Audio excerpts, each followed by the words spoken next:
Constitución dogmática sobre la Iglesia. Lumen Gentium. Capítulo 1. El misterio de la Iglesia. Cristo es la luz de los pueblos.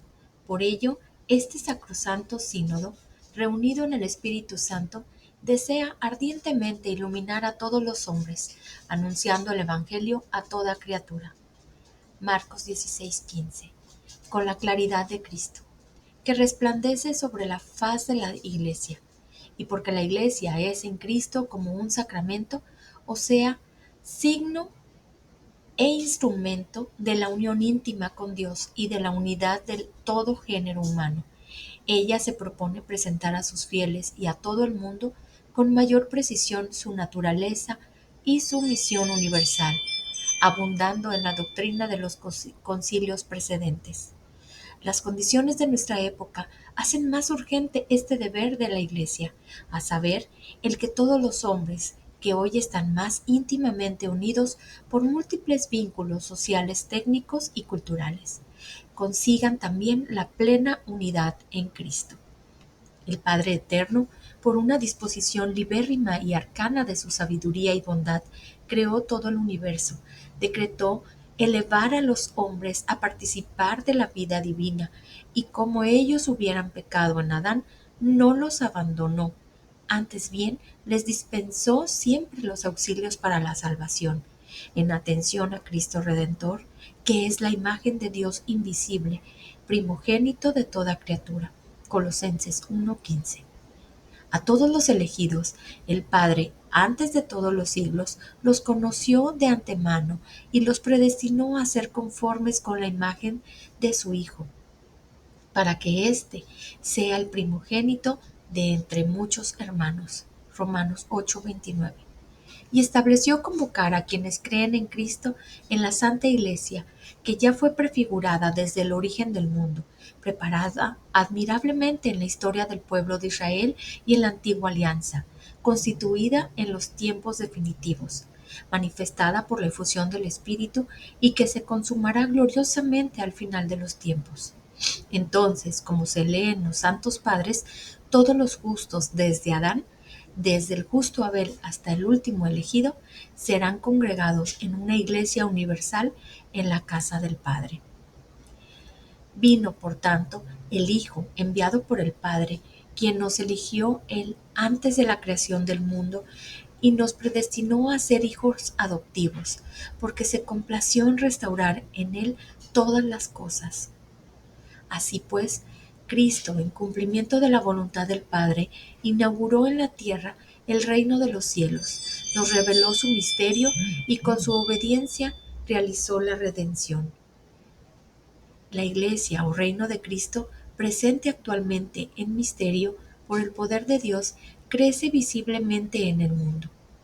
Este comienzo y crecimiento están simbolizados en la sangre y en el agua que emanaron del costado abierto de Cristo crucificado, y están profetizados en las palabras de Cristo acerca de su muerte en la cruz. Y yo, si fuere levantado de la tierra, atraeré a todos a mí. Juan 12:32. La obra de nuestra redención se efectúa cuantas veces se celebra en el altar el sacrificio de la cruz, por medio del cual Cristo, que es nuestra Pascua, ha sido inmolado. Primera de Corintios 5:7. Y al mismo tiempo la unidad de los fieles, que constituyen un solo cuerpo en Cristo, está representada y se realiza por el sacramento del pan eucarístico. Todos los hombres están llamados a esta unión con Cristo, luz del mundo, de quien procedemos, por quien vivimos y hacia quien caminamos. Consumada la obra que el Padre encomendó realizar al Hijo sobre la tierra, fue enviado el Espíritu Santo el día de Pentecostés, a fin de santificar indefinidamente la Iglesia y para que de este modo los fieles tengan acceso al Padre por medio de Cristo en un mismo Espíritu. Él es el Espíritu de vida o la fuente de agua que salta hasta la vida eterna, por quien el Padre vivifica a los hombres, muertos por el pecado, hasta que resucite sus cuerpos mortales en Cristo. El Espíritu habita en la Iglesia y en el corazón de los fieles como un templo, y en ellos ora y da testimonio de su adopción como hijos. Guía a la Iglesia a toda la verdad y la unifica en comunión y misterio. La provee y gobierna con diversos dones jerárquicos y carismáticos, y la embellece con sus frutos. Con la fuerza del Evangelio, rejuvenece la Iglesia, la renueva incesantemente y la conduce a la unión consumada con su esposo. En efecto, el Espíritu y la esposa dicen al Señor Jesús: ven. Y así toda la Iglesia aparece como un pueblo reunido en virtud de la unidad del Padre y del Hijo y del Espíritu Santo. El misterio de la Santa Iglesia se manifiesta en su fundación, pues nuestro Señor Jesucristo dio comienzo a la Iglesia predicando la buena nueva, es decir, la llegada del reino de Dios prometido desde los siglos de la Escritura, porque el tiempo está cumplido y se acercó el reino de Dios. Marcos 1:15. Ahora bien, este reino brilla ante los hombres en la palabra y en las obras y en la presencia de Cristo. La palabra de Dios se compara a una semilla sembrada en el campo. Quienes la oyen con fidelidad y se agregan a la pequeña grey de Cristo, esos recibieron el reino. La semilla va después germinando poco a poco y crece hasta el tiempo de la siega. Los milagros de Jesús, a su vez, confirman que el reino ya llegó a la tierra. Si expulsó los demonios por el dedo de Dios, sin duda que el reino de Dios ha llegado a vosotros. Pero sobre todo, el reino se manifiesta en la persona misma de Cristo, Hijo de Dios e Hijo del hombre, quien vino a servir y a dar su vida para la redención de muchos. Marcos 10:45. Mas como Jesús, después de haber padecido muerte de cruz por los hombres, resucitó, se presentó por ello, constituido en Señor Cristo y sacerdote para siempre, y derramó sobre sus discípulos el Espíritu prometido por el Padre.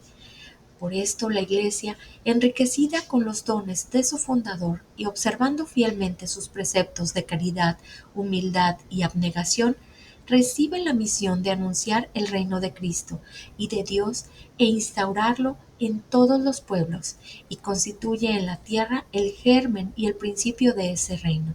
Y mientras ella paulatinamente va creciendo, anhela simultáneamente el reino consumado y con todas sus fuerzas espera y ansía unirse a su Rey en la gloria.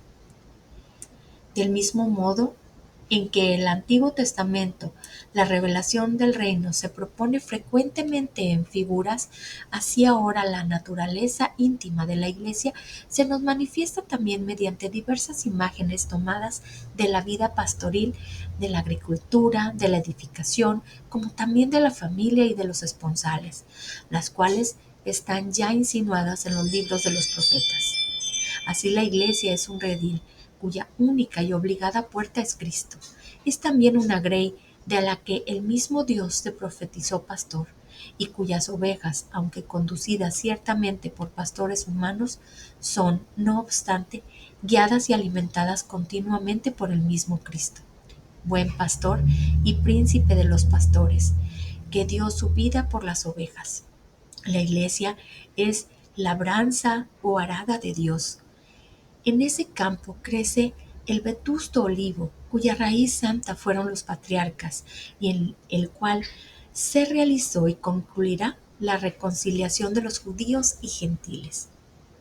El celestial agricultor la plantó como viña escogida. La verdadera vid es Cristo, que comunica vida y fecundidad a los sarmientos, que somos nosotros, que permanecemos en Él por medio de la Iglesia, y sin Él nada podemos hacer. A veces también la Iglesia es designada como edificación de Dios. El mismo Señor se comparó a la piedra que rechazaron los constructores, pero que fue puesta como piedra angular. Sobre este fundamento los apóstoles levantan la Iglesia, y de él recibe esta firmeza y cohesión. Esta edificación recibe diversos nombres: casa de Dios, en que habita su familia; habitación de Dios en el Espíritu; tienda de Dios entre los hombres; y sobre todo templo santo, que los santos padres celebran como representado en los templos de piedra y la liturgia, no sin razón, la compara a la ciudad santa, la Nueva Jerusalén. Efectivamente, en este mundo servimos cual piedras vivas para edificarla. San Juan contempla esta ciudad santa y bajando en la renovación del mundo de junto a Dios, ataviada como esposa engalanada para su esposo. La iglesia llamada Jerusalén de arriba y Madre Nuestra es también descrita como la esposa inmaculada del Cordero Inmaculado y a la que Cristo amó y se entregó por ella para santificarla. Efesios 5 del 25 al 26. La unión consigo en pacto indisoluble es incesantemente la alimenta y cuida. Efesios 5:29. A ella, libre de toda mancha, la quiso unida a sí y sumisa por el amor y la fidelidad. Y en fin, la enriqueció perpetuamente con bienes celestiales para que comprendiésemos la caridad de Dios y de Cristo hacia nosotros, que supera toda ciencia. Sin embargo, mientras la Iglesia camina en esta tierra lejos del Señor, se considera como en destierro, buscando y saboreando las cosas de arriba, donde Cristo está sentado a la derecha de Dios, donde la vida de la Iglesia está escondida con Cristo en Dios, hasta que aparezca con su esposo en gloria. El Hijo de Dios, en la naturaleza humana, unida así, redimió al hombre, venciendo la muerte con su muerte y resurrección, y lo transformó en una nueva criatura, y a sus hermanos congregados de entre los pueblos los constituyó místicamente su cuerpo, comunicándoles su espíritu. En ese cuerpo, la vida de Cristo se comunica a los creyentes, quienes están unidos a Cristo paciente y glorioso por los sacramentos, de un modo arcano pero real. Por el bautismo, en efecto, nos configuramos en Cristo, porque también todos nosotros hemos sido bautizados en un solo espíritu. Primera de Corintios 12:13. Ya que en este sagrado rito se representa y realiza el consorcio con la muerte y resurrección de Cristo. Con él fuimos sepultados por el bautismo para participar de su muerte, mas si hemos sido injertados en el Señor, en la fracción del pan eucarístico. Somos elevados a una comunión con Él y entre nosotros, porque el pan es uno. Somos muchos, un solo cuerpo, pues todos participamos de ese único pan. Primera de Corintios 10:17. Así todos nosotros nos convertimos en miembros de ese cuerpo, y cada uno es miembro del otro. Romanos 12:5. Y del mismo modo que todos los miembros del cuerpo humano, aun siendo muchos, forman, no obstante, un solo cuerpo, así también los fieles en Cristo. También en la constitución del cuerpo de Cristo está vigente la diversidad de miembros y oficios. Uno solo es el Espíritu, que distribuye sus variados dones para el bien de la Iglesia según su riqueza y la diversidad de ministerios. Entre estos dones resalta la gracia de los apóstoles, a cuya autoridad es el mismo Espíritu. Subordina incluso los carismáticos. Él mismo produce y urge la caridad entre los fieles, unificando el cuerpo por sí y con su virtud y con la convicción interna de los miembros. Por consiguiente, si un miembro sufre en algo, con él sufren todos los demás. Y si un miembro es honrado, gozan conjuntamente los demás miembros. La cabeza de este cuerpo es Cristo. Él es la imagen de Dios invisible, y Él fueron creadas todas las cosas. Él es antes que todos, y todo subsiste en Él. Él es la cabeza del cuerpo, que es la Iglesia. Él es el principio, el primogénito de los muertos, de modo que tiene la primacía en todas las cosas. Con la grandeza de su poder domina los cielos y la tierra, y con su eminente perfección y acción llena con las riquezas de su gloria todo el cuerpo. Es necesario que todos los miembros se hagan conformes a Él hasta el extremo de que Cristo quede formado en ellos. Por eso somos incorporados a los misterios de su vida, configurados con Él, muertos y resucitados con Él, hasta que con Él reinemos. Peregrinando todavía sobre la tierra, siguiendo de cerca sus pasos en la tribulación y en la persecución, nos asociamos a sus dolores, como el cuerpo a la cabeza, padeciendo con Él a fin de ser glorificados con Él. Por Él, todo el cuerpo, alimentado y trabado por las coyunturas y ligamentos, crece en aumento divino. Colosenses 2:19. Él mismo conforta constantemente su cuerpo, que es la Iglesia, con los dones de los ministerios por los cuales, con la virtud derivada de Él, nos prestamos mutuamente los servicios para la salvación, del modo que, viviendo la verdad en caridad, crezcamos por todos los medios en Él, que es nuestra cabeza.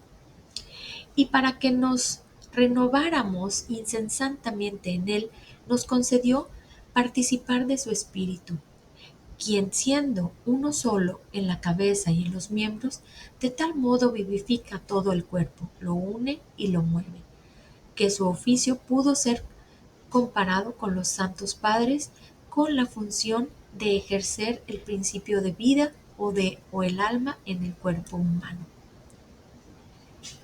Cristo, en verdad, ama a la Iglesia como a su esposa, convirtiéndose en ejemplo del marido que ama a su esposa como a su propio cuerpo. A su vez, la Iglesia le está sometida como a su cabeza, porque en él habita corporalmente toda la plenitud de la divinidad. Colosenses 2:9. Colma de bienes divinos a la Iglesia, que es su cuerpo y su plenitud, para que tienda y consiga toda la plenitud de Dios. Cristo, el único mediador, instituyó y mantiene continuamente en la Iglesia a sus iglesias santa, comunidad de fe, esperanza y caridad, como un todo visible, comunicando mediante ella la verdad, la gracia a todos. Más la sociedad provista de sus órganos jerárquicos y con el cuerpo místico de Cristo, la asamblea visible y la comunidad espiritual, la iglesia terrestre y la iglesia enriquecida con los bienes celestiales no deben ser considerados como dos cosas distintas, sino que más bien forman una realidad compleja que está integrada de un elemento humano y otro divino. Por eso se la compara por una notable analogía al misterio del Verbo encarnado, pues así como la naturaleza asumida sirve al Verbo divino como de instrumento vivo de salvación, unido indisolublemente a él, de modo semejante a la articulación social de la Iglesia sirve al Espíritu Santo, que la vivifica para el acrecimiento de su cuerpo. Esta es la única Iglesia de Cristo, que en el símbolo confesamos como una, santa, católica y apostólica, y que nuestro Salvador, después de su resurrección, encomendó a Pedro para que la apacentara, confiándole a él y a los demás apóstoles su difusión y gobierno, y la erigió perpetuamente como columna y fundamento de la verdad. Esta Iglesia, establecida y organizada en este mundo como una sociedad, sustituye en la Iglesia católica gobernada por el sucesor de Pedro y por los obispos en comunión con él. Si bien fuera de su estructura se encuentran muchos elementos de santidad y verdad que, como bienes propios de la Iglesia de Cristo, impelen hacia la unidad católica. Pero como Cristo realizó la obra de la redención en pobreza y persecución, de igual modo la Iglesia está destinada a recorrer el mismo camino a fin de comunicar los frutos de la salvación a los hombres. Cristo Jesús, existiendo en forma de Dios, se anonadó a sí mismo, tomando la forma de siervos. Filipenses 2:6-7. Y por nosotros se hizo pobre, siendo rico. Segunda de Corintios 8:9. Así también la Iglesia, aunque necesite de medios humanos para cumplir su misión, no fue instituida para buscar la gloria terrena, sino para proclamar la humildad y la abnegación, también con su propio ejemplo. Cristo fue enviado por el Padre a evangelizar a los pobres y levantar a los oprimidos. Lucas 4:18. Para buscar y salvar lo que estaba perdido. Lucas 19:10. Así también la Iglesia abraza con su amor a todos los afligidos por la debilidad humana. Más aún, reconoce en los pobres y en los que sufren la imagen de su fundador, pobre y paciente, se esfuerza en remediar sus necesidades y procura servir en ellos a Cristo. Pues mientras Cristo, santo, inocente, inmaculado, Hebreos 7:26, no conoció el pecado, sino que vino únicamente a expiar los pecados del pueblo. La Iglesia encierra en su propio seno a pecadores, y siendo al mismo tiempo santa y necesitada de purificación, avanza continuamente por la senda de la penitencia y de la renovación. La Iglesia va peregrinando entre las persecuciones del mundo y los consuelos de Dios, anunciando la cruz del Señor hasta que venga. Está fortalecida con la virtud del Señor resucitado para triunfar con paciencia y caridad de sus aflicciones y dificultades, tanto internas como externas, y revelar al mundo fielmente su misterio, aunque sea entre penumbras, hasta que se manifieste en todo el esplendor al final de los tiempos. Capítulo 2. El pueblo de Dios. En todo tiempo y en todo pueblo es grato a Dios quien le teme y practica la justicia. Sin embargo, fue voluntad de Dios el santificar y salvar a los hombres, no aisladamente, sin conexión alguna de unos con otros, sino constituyendo un pueblo que le confesara en verdad y le sirviera santamente. Por ello eligió al pueblo de Israel como pueblo suyo, pactó con él una alianza y le instruyó gradualmente, revelándose a sí mismo y los designios de su voluntad a través de la historia de este pueblo, y santificándolo para sí. Pero todo esto sucedió como preparación y figura de la alianza nueva y perfecta que había de pactarse en Cristo y de la revelación completa que había de hacerse por el mismo Verbo de Dios hecho carne. He aquí que llegará el tiempo, dice el Señor, y haré un nuevo pacto con la casa de Israel y con la casa de Judá. Pondré mi ley en sus entrañas, y la escribiré en sus corazones, y seré Dios para ellos, y ellos serán mi pueblo. Todos, desde el pequeño al mayor, me conocerán, dice el Señor. Jeremías 31, del 31 al 34.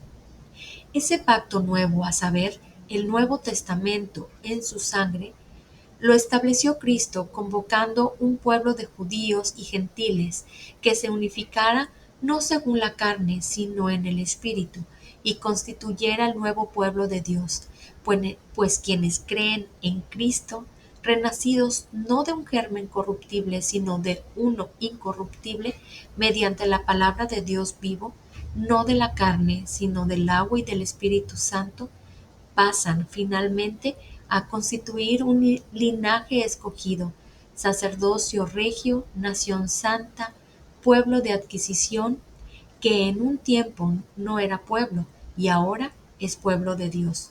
Primera de Pedro, capítulo 2, versículo del 9 al 10.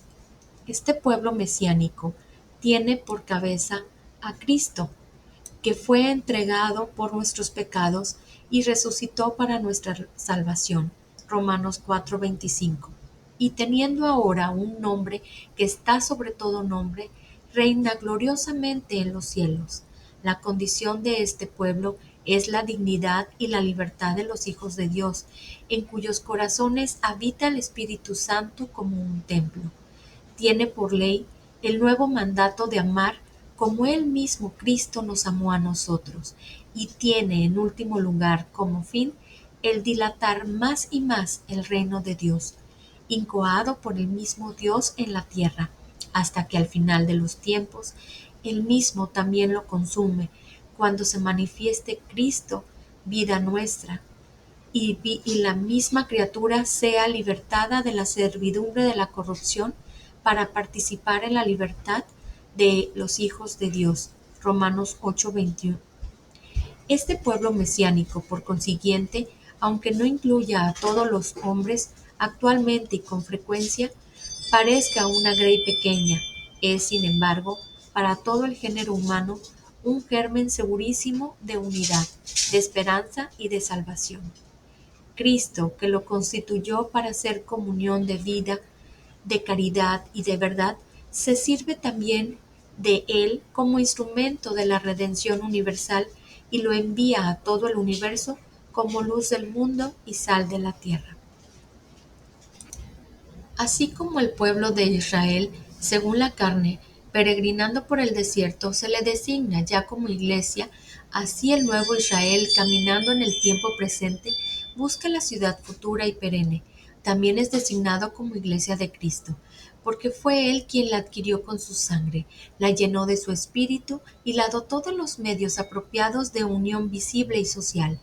Dios formó una congregación de quienes creyendo ven a Jesús, al autor de la salvación y el principio de la unidad y de la paz.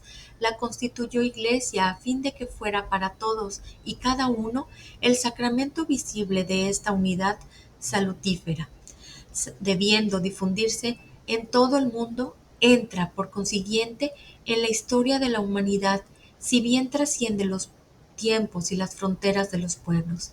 Caminando pues la Iglesia en medio de tentaciones y tribulaciones, se ve confortada con el poder de la gracia de Dios, que le ha sido prometida para que no desfallezca de la fidelidad perfecta por la que por la debilidad de la carne, antes, al contrario, persevere como esposa digna de su Señor y bajo la acción del Espíritu Santo, no cese de renovarse hasta que por la cruz llegue a aquella luz que no conoce ocaso.